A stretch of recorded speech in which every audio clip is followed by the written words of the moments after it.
Video को गोटे like करंतु और चैनल को सब्सक्राइब करंतु। विश्व टेस्ट चैंपियनशिप फाइनल रे भारत ऑस्ट्रेलिया थारु पराजित हेबा परे बीसीसीआई नेबाकु जाउछि बड़ पदक्षेप। तीनोटी जाक फॉर्मेट पई अलग अलग टीम प्रस्तुत करबा पई बीसीसीआई रणनीति प्रस्तुत करिछि।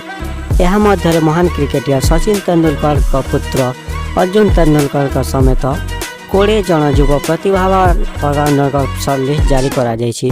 सेमाने समस्ते बांगालोर रे थिबा जातीय क्रिकेट एकेडमी रे प्रशिक्षण नेबे। अभ्यास शिविर अगस्त मास आरंभ हेबो, जेउथिरे अर्जुन तेंदुलकर का समेत चेतन साकारिया, अभिषेक शर्मा, मोहित रेडकर, मानव सूता, हर्षित राणा, डेविस मेहरा और यारा पृथ्वीराज का परी खिलाड़ी शामिल हेबे। एशिया कप को दृष्टि रखी बीसीसीआई प्रस्तुति आरंभ करिछि। एनसीए मुख्य विवेश लक्ष्मण ऑलराउंडर मानक लिस्ट करने प्रस्ताव देथिले। प्रदर्शन और क्षमता देखि शिवसुन दास नेतृत्व में यही युवा खिलाड़ी मानक चयन करिसेंति।